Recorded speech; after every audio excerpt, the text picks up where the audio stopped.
If you feel your vet bills have been going up in recent times, you are indeed not crazy and you are not alone, my friend. It turns out that the Competition and Markets Authority launched an investigation on how veterinary services were priced and what was the process like for us, the consumer, whenever we take our pets to the vet, as prices for our vet bills have been going up and up and up in recent times. So in this video we are going to get into what the BBC is doing, what the CMA is doing, and what you can actually do to reduce your vet bills. So the BBC says that pet owners could be paying over the odds for medicine or prescriptions, the competition watchdog has warned. In the UK, the Competition and Market Authority is a body that tries to regulate and tries to keep a lookout for us, the consumer. They don't always do the best of jobs, but they do try to stir the pot and see what they can do. Actually, they received 56,000 responses, and let me tell you, those 56,000 responses will have been saying pretty much the same thing. Yes, veterinary services are very expensive, they are somewhat opaque, and people aren't happy with the whole thing. So what can we do about it?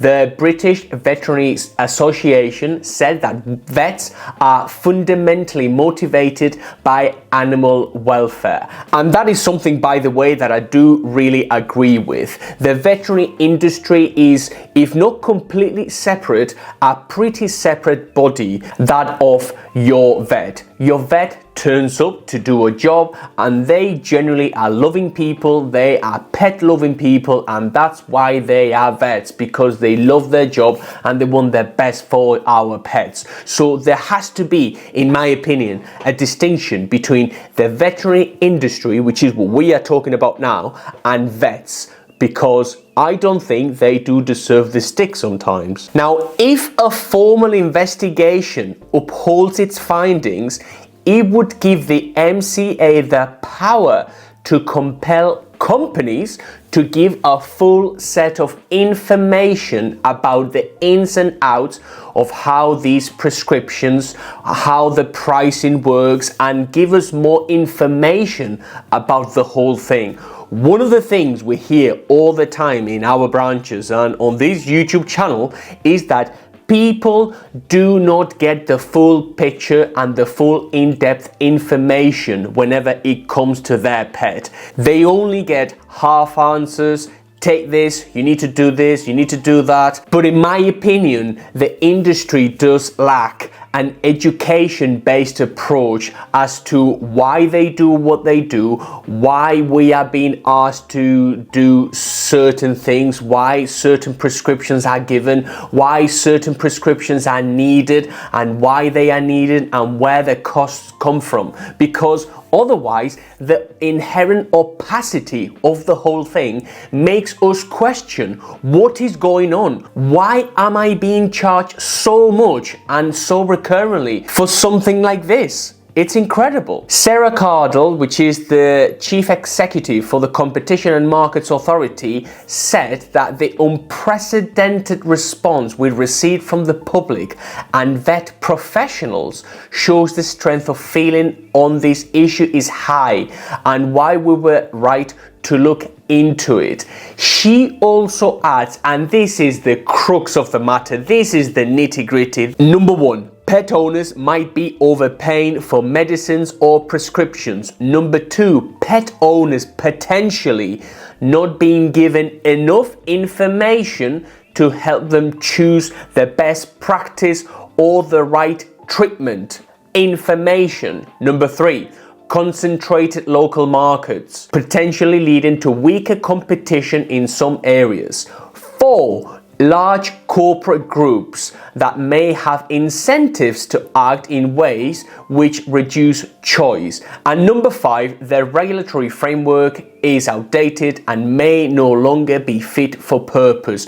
Aside from the lack of information, the opacity, there are 2 separate issues within that report. Number 1, concentrated local markets. This is very akin, this is very similar to your petrol prices. This is very similar to your different supermarkets around you. They all seem to have pretty similar pricing. Every petrol station around me and around you, I bet, seems to be putting up their prices in tandem and reducing their prices in tandem.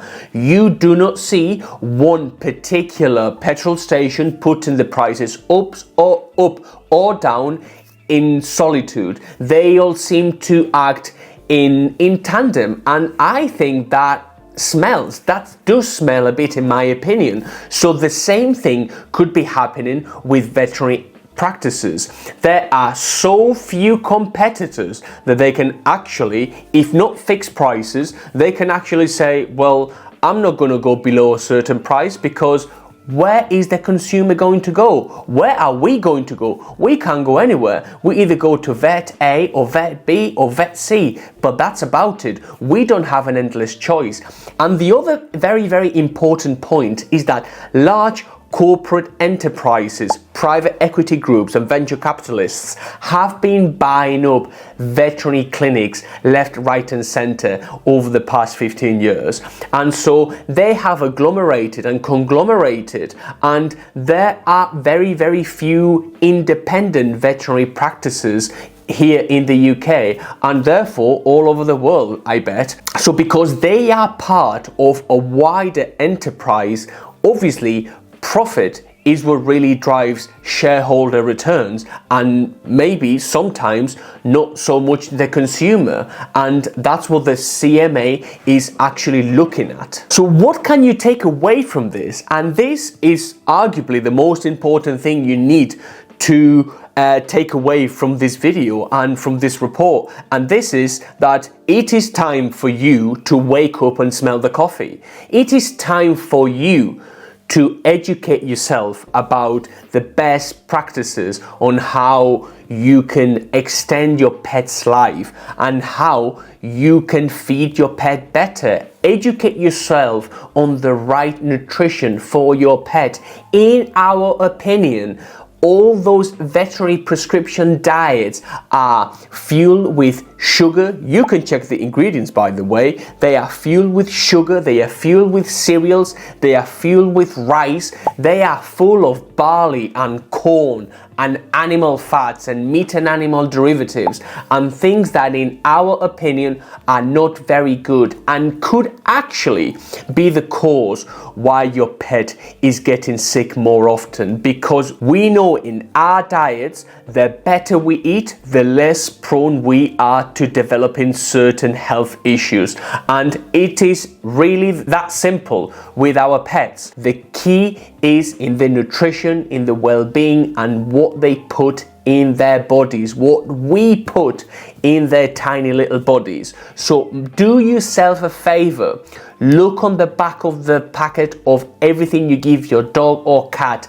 Make sure there's no nasties there. If you do not understand the labels and the ingredients on the back of packets, do make a conscious effort to educate yourself. Watch this channel and watch a lot more content surrounding the proper nutrition for your dog or cat. That's the only shot you and I have to keep our pets longer and living healthier. And if you agree with this, you should watch this video next, and you should like and subscribe, because this channel is only getting started.